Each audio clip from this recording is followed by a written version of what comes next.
All right, everyone, welcome back to my channel. Thanks for stopping by and checking out the video. Today's project is this 2023 Can-Am Defender Max Limited. Watch my other video. This machine's already been in my shop already. We did the seismic mirrors. I did some LED headlights. Of course, did the pod lights front and back. Did a stereo system on this. And basically today it's back in the shop for just a routine maintenance, engine oil and filter change, check all the other fluids, and then a couple other modifications that I'm going to do to it today. I'm going to walk you through these when I get there, but the first thing is to get the window switches here onto 24-hour power. Now, it's a pretty simple mod to do. I will tell you, at least the way I do it, you will lose the backlight on the switches.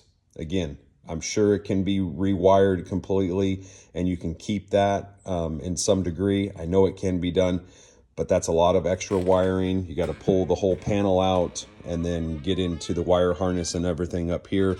And for the most part, everybody who has asked for this mod so far has been cool with not having the lights. So those will basically get modded to where you can, raise and lower the side windows here without having the vehicle on, ignition on, or the vehicle actually running. So, but again, just want to note there, you will lose the backlit orange LEDs when you do it the way I'm going to show you to do it. Okay. The next thing is, for some reason, on some of these models, this is a 23, the four-wheel drive switch, when you turn the ignition on, the two-wheel drive indicator light turns on, but when you push to activate four-wheel drive, the light on the four-wheel drive does not activate, even though when you look at the dash, you can see that it's in four-wheel drive. Take it out, put it in two-wheel drive, you can see that dash changes, and then the light here lights up. So I have seen on some forums that some other people are having this issue or having this question, and even a couple of people have referenced that they have talked to a dealership and that there is a bulletin out there from Can-Am basically stating, yes, correct, the light does not light up. So we're going to look into that a little bit, see what the wiring behind there is, and seeing if we can get that corrected. On the 21 model that I worked on, check out the other videos, you will notice that this light is on in two-wheel drive, and then when you throw the four-wheel drive switch, this light actually lights up. So I'm not sure why they changed this in, either 22, 22 and a half, whenever that model year changed, and why this is like it in 23. But obviously that's kind of a nuisance, I guess. It's not really functioning improperly, if you will, but it's just a nuisance to be able to not look down and see that it's in four-wheel drive. It's nice to see a light indicating what's actually happening. It's in two-wheel drive, so why wouldn't we have the light up in four-wheel drive? So anyway, we're going to tackle that as well. And then the last thing that this is going to get is the the windshield wiper delay module. So we'll get two new switches here, and back in behind here is where that delay module that is going to go. You can check out my other video on that 21 Defender where I talk about we actually figured out how we can get the wiper to return to park after it wipes several times and then delays. So I've built a couple of those modules so far. This is another one of the machines that will get it installed here and get some basically time on it to make sure everything is robust enough for kind of me to tell everybody, how it works. And my intent basically is to have those available.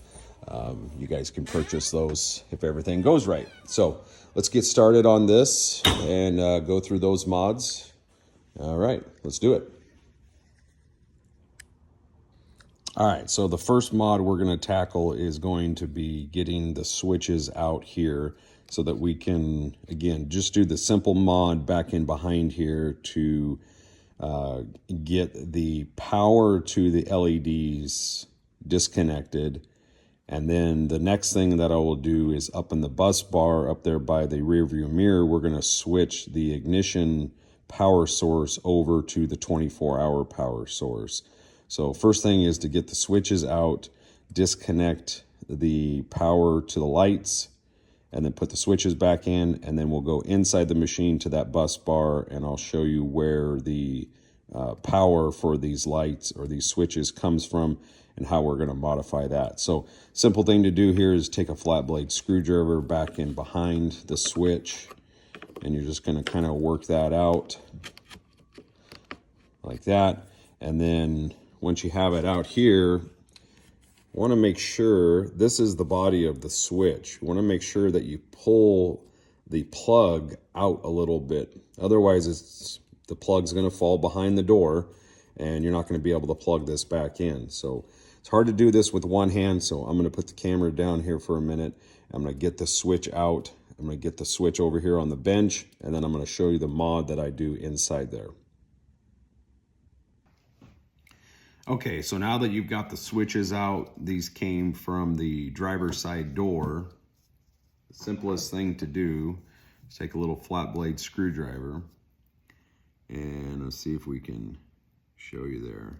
So right in here, just gonna pry up on that on both sides, and you can almost hear them click a little bit sometimes, like that. Now make sure you're holding the body and the rocker pieces kind of together with your hands, because there are springs in there that can shoot across the floor. So once you get it to that point on both sides where you can start peeling it apart, what I do is I hold the bottom here vertically, and then I pull the top right off, okay? Now we're just gonna set the body here off to the side a little bit, and I'm gonna show you inside here. So this is the piece that rocks, moves back and forth, basically up and down when you activate the switch, okay? And then inside here, you're gonna see LEDs on both ends, and there's gonna be little wires that are sticking out of them. And those wires are gonna correspond to the springs that are in here. Hopefully you can see the springs there, okay? So in this case, on these two switches, the power and the ground for the lights are the same in all of these switches, okay? So if you have the switch body and everything on together like this, and you take this off and you're holding it to where this is the top where the springs are at, as you're looking at it, the power is going to be on the right-hand side and the ground is going to be on the left-hand side.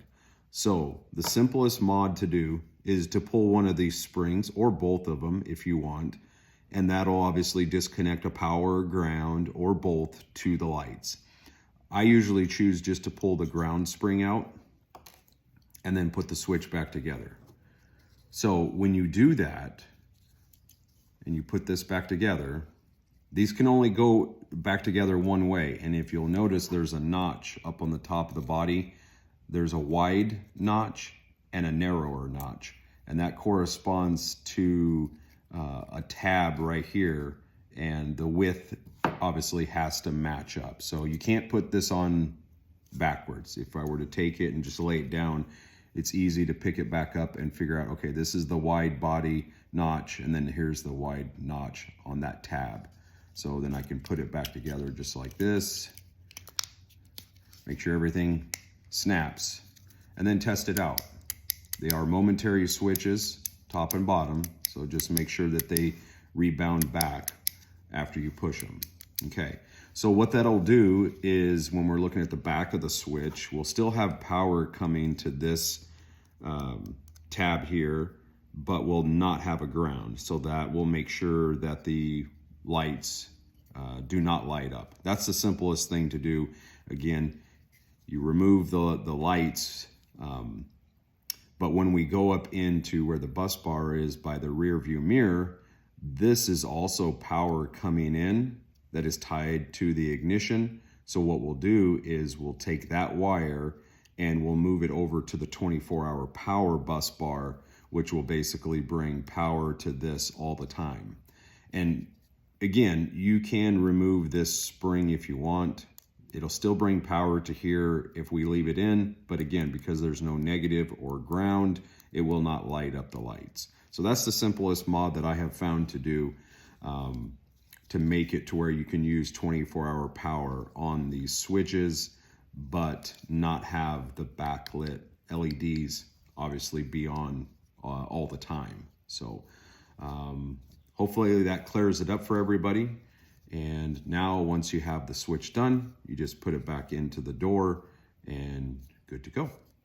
All right, I'm gonna move on to the next one, and then we'll move on to the next mod. All right, so back here in the machine, up here at the bus bar that's above the main kind of headliner piece that trims this out and everything. This is where, again, previously I put the SSV Works stereo in, a couple of kicker 6.5-inch speakers that go up here. So what we're looking at is this bus bar and the way things are wired from the factory. Okay, you're gonna have your ground post, and then originally these are basically tied, these here that are red, brown, red and purple, you can see how they all go up into the same. I believe originally you're gonna see that these are gonna be basically tied into both of these posts, if I remember, if that's how it was originally. And what this post is doing is providing power from the ignition to anything that you tie to that. And it was kind of doubling up on that. And so if you watch the previous video, what I did here is we moved everything that was on these two posts. We moved them all to the same post. So everything is controlled by ignition power here. And then I added this new wire here that goes in the headliner all the way back, down that back pillar, and then to the battery with an inline fuse. And so that's providing 24-hour power to this post here. And in the 2021, we did a bunch of things, like the stereo was on 24-hour power. We made both of these lights. You know, we have another one back here on that 21. All these are tied to 24-hour power because that's what the customer wanted. So in this one, we're gonna leave the lights, the wiper and everything is gonna be all on an ignition power. So in order to do that, when you look at the wiring diagram for this kind of setup here, you can see they have a black wire that goes to ground, and then they have this red with purple, then they have a red with brown, and then two other red ones, I believe. They're all tied together here. And what you'll find on the wiring diagram is essentially these two are actually, when you get back into the wire loom, they're essentially tied together also. So if you were to just take one of these wires, I'm just gonna take the red with purple, okay? I'm gonna put it to the 24-hour power, show you that the light tester, I have 24-hour power. What you're gonna find is everything, so now my windshield wiper works on 24-hour power, and the doors are gonna work on 24-hour power. But the problem with that is we don't want those things, like this is gonna work. See, the ignition's not on, right? It's because of how they have everything tied together. So what I have found that we need to do is this one that has 3 wires coming into this ring terminal.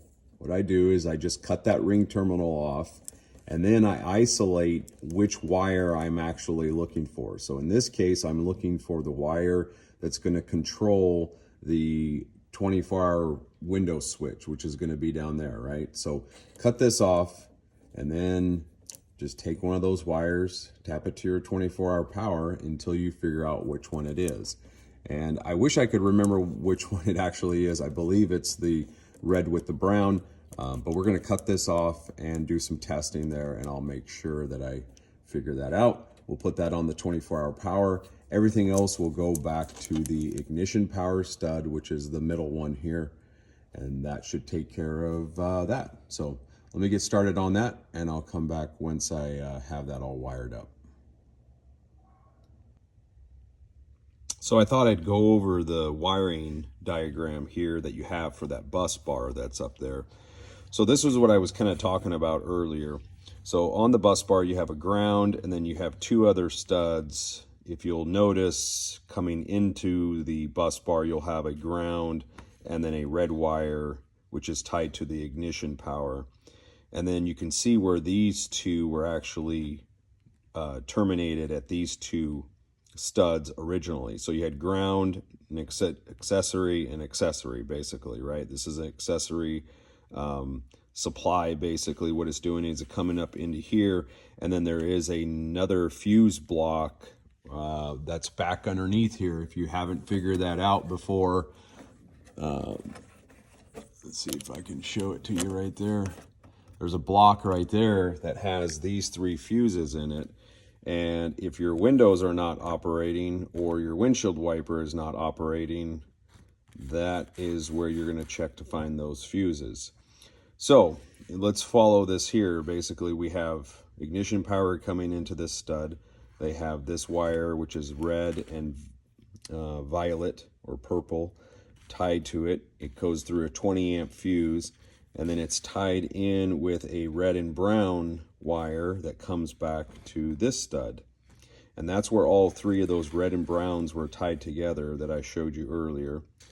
One of those red and browns goes through a 30 amp fuse and goes out to your doors. Also is the power for your dome light here. Okay.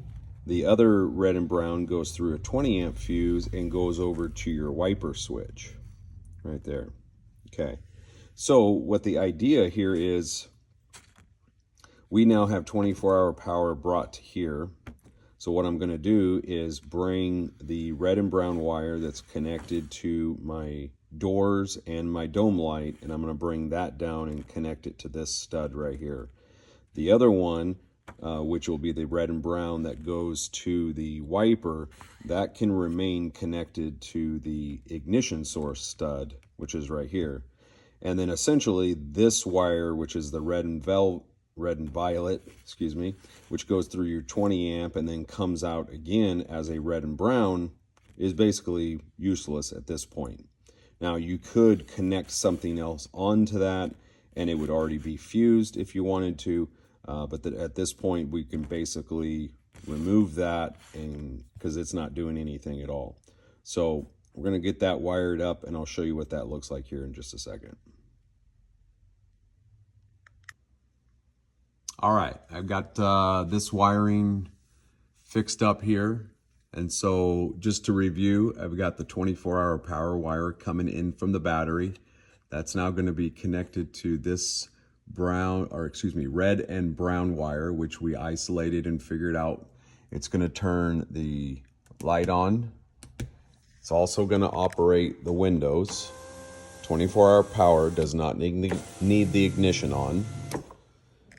The other red and brown wire goes back to the ignition. That's going to run the windshield wiper. And then you're going to be left with the other red and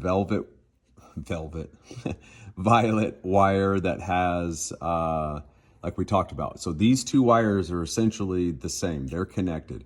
The red and violet goes over to the fuse block here where the 20 amp fuse is. And then when the wire comes out, it's this red and brown wire here. We can test that with a little continuity tester. Touch that. And that, you can hear that. So that's the same. So what I'm going to do here is I'm going to go ahead and put this back down over to the ignition power post, just to keep that, from flopping around. I'm going to cut the end of this wire off, and then I'm going to go into the fuse block that's back here, and I'm going to take out that 20 amp fuse. And that way there is power going from this wire to the fuse block, but there's no power coming to this wire here because that fuse will be pulled out. So you could do it this way, or you could just essentially leave these wires, tucked away, probably put a little heat shrink on both ends if you really wanted to, and keep those away. There's really no need for it to be connected here. I'm just going to go ahead and do that just to keep it, kind of clean. And then, like I say, go ahead and snip this wire and pull the fuse out, and then that way there's no power going to that wire. So that's kind of how, hopefully that's pretty clear for everybody. That's how you go through getting, not only bringing in the 24-hour power here, but also putting the switches for the door and also for the dome light here on 24-hour power. And the reason the dome light is connected in there, going back to the wiring diagram, is that's how Can-Am wired it. So coming out of the 30 amp fuse, you can see the wire is connected right here. This goes down to the dome light right there, and this goes to the doors. I'm certain you could go in there and then cut this at that connection and then maybe bring this down and tie it into that 20 amp fuse right there, that wire that we just were talking about. And that way the dome light would be on the ignition power. Kind of up to you on what you want to do there. I'm going to leave it just as it is. So they'll have the dome light on 24-hour power and the doors as well. Okay. All right, let me get this buttoned up and we'll move on to the next thing. So the next thing I wanted to tackle was the four-wheel drive switch not lighting up when you put it in four-wheel drive. So I had been asked before previously, I think, regarding this machine, how this panel came off. So just wanted to show everybody that first. So what you can do is pull kind of down and out on the top piece here. Hopefully it doesn't come out that violently, if you will. But here you can see there's 3 tabs across the top that go directly in. And on the bottom here, there's a couple more tabs, and they're more of like a hook. So when you put it back together, you're gonna hook the bottom first, like that. Make sure both of those are hooked into place. Once they are, then you kind of just roll this forward to where those get close, and then you can snap it back in. So I believe that was a question last time. I just wanted to make sure I addressed on how to take this dash piece apart. Again, when you're trying to pull it apart, it's kind of a down and out kind of thing. And then that'll allow you to get to the back of the switches here. The one we're focused in on is, of course, the four-wheel drive. So what I like to do is get this a little bit closer to me. So I'm going to go ahead and unplug it from the back of the switch.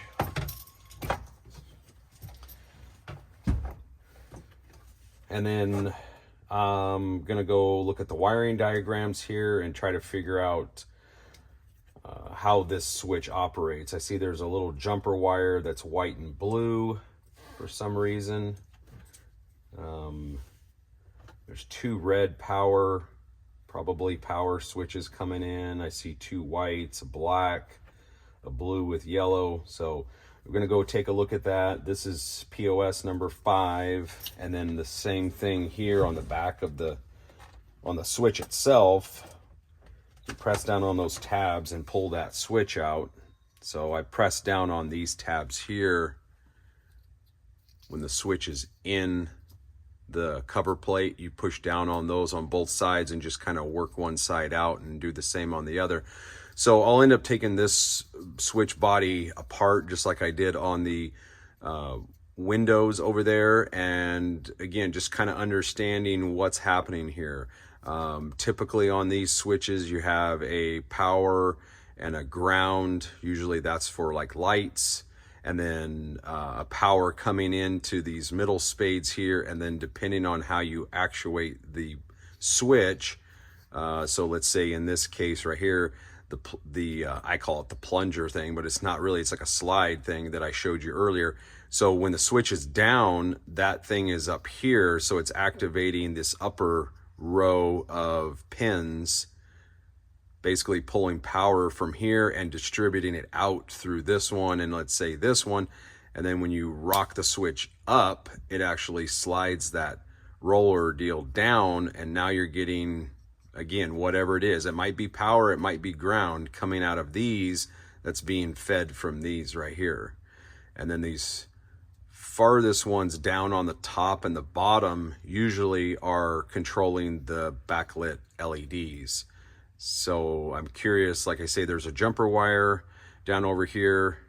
I'm going to be kind of curious when we look at the wiring diagram how this thing is functioning on the inside, and how we can get that light to light up when we push it into four-wheel drive. So I will start working on that, and I'll show you what I find.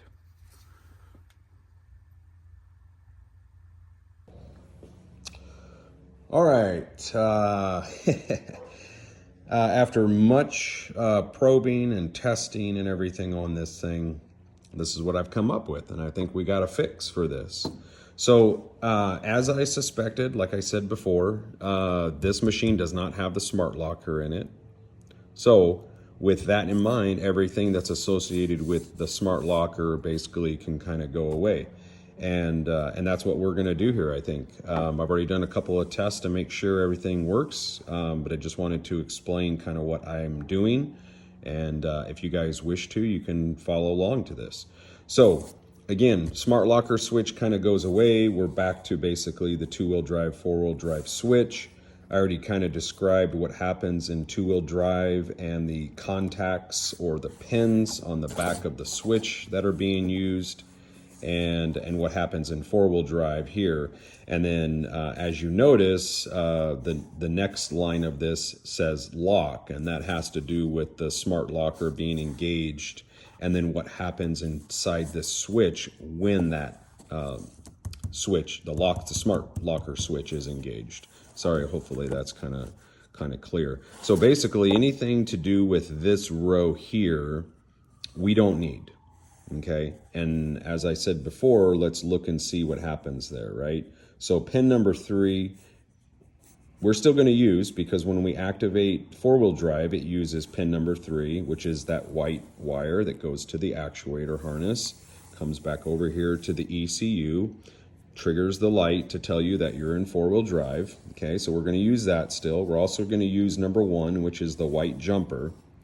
So as I said before, the 3 wires that I'm going to take out are going to be the beige with black wire, the blue with yellow wire, and then the black with yellow wire. So those are going to correspond to pins 5, 6, and 7. So those 3 are going to come out. We'll pull those out of the back of the plug here for the switch.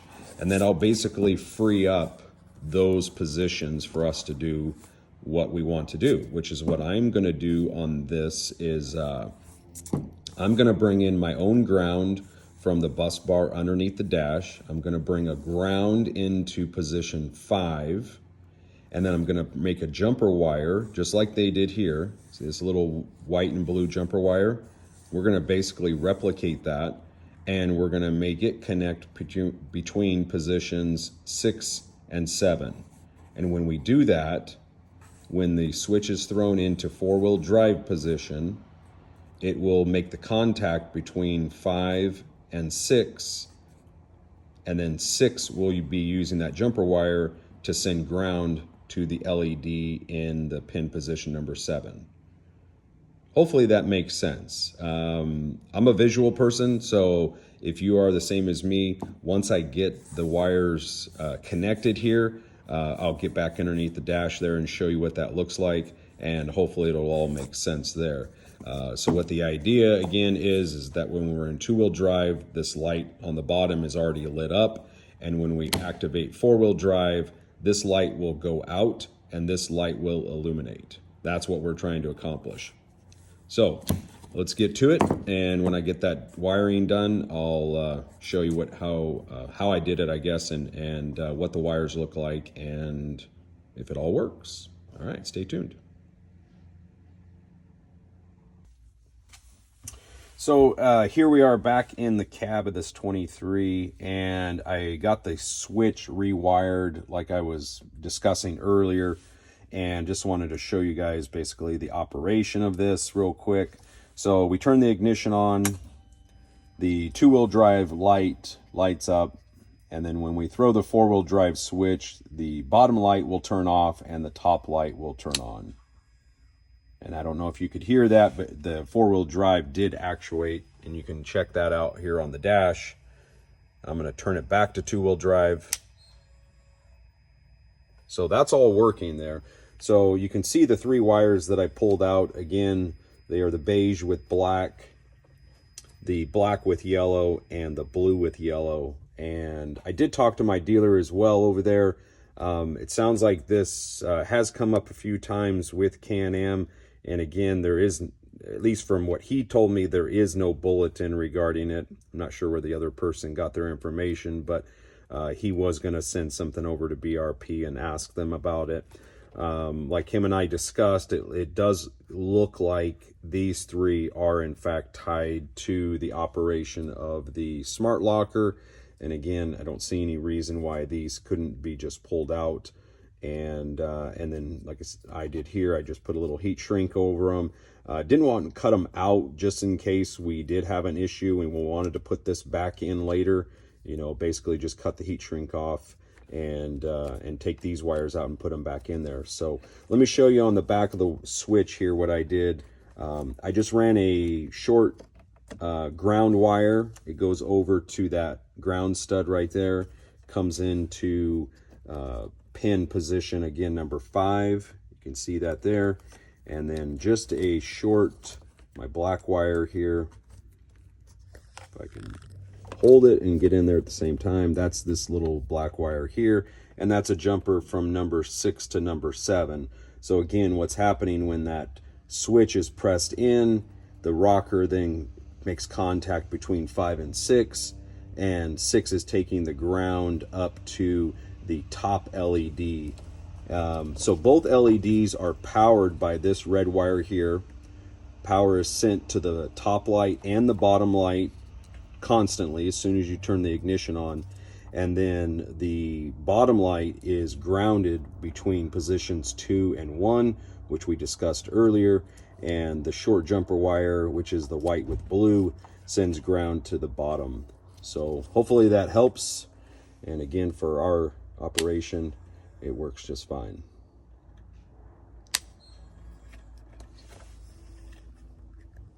Okay guys, just wrapping up the installation and doing some mods here on this 23 Defender Limited Max. Wanted to show you the operation of my windshield wiper delay module and how it works. So instead of having one switch, we now have 2.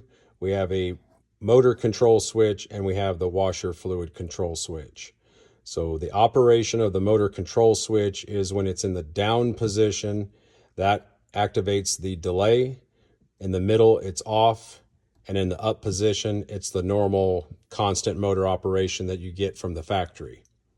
For the washer control switch, it's normally in the down or off position, and then it's a momentary up switch. So as long as you're holding up on that, it will continue to provide fluid to the wiper blade. So let's go ahead and show you that operation. Turn the ignition on here. You'll see the lights light up just like normal on Can-Am switches. We got the amber LEDs. So I'm going to push the motor control switch down to the delay mode. It will make 2 full swipes of the windshield and return the wiper to the park position. I give it a little fluid here. Okay, now it's returned to the park position. It'll delay for 10 seconds, and then it'll continue to do that sequence until you turn the motor control switch to the off position. Now, one thing I was having problems with before that I did figure out is when you turn the motor control switch off in the middle of a swipe, it would not return to park, and now it will. And it'll sit there and park. Now it's in the off position. It'll sit there and park until you either put it into the delay mode or into the normal constant mode. So here's the normal constant mode that you get from the factory. Again, I'll give it a little bit of fluid just because the windshield's dry. And that'll continue to do that until we turn it to the off position, and it'll return to park. All right, one more time on the delay mode. I'm going to push the motor control switch down. I'm going to give it a little fluid. It's going to make 2 full swipes, return to park, delay for 10 seconds, and then it will make that 2 swipes again.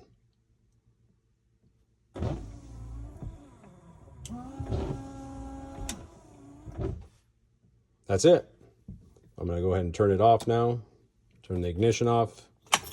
All right, that concludes the installation and some mods for this 2023. I hope you guys like the videos, of course. Hope you guys like this mod. This is getting to be kind of popular, having 24-hour power on your windows, so you don't have to have the ignition on. But that's it. Just wrap this up. The guy's going to come and pick it up tomorrow, so this thing's ready to go. All right, as usual, guys, be sure to like and subscribe. Check out my other videos. Until next time, have a good one.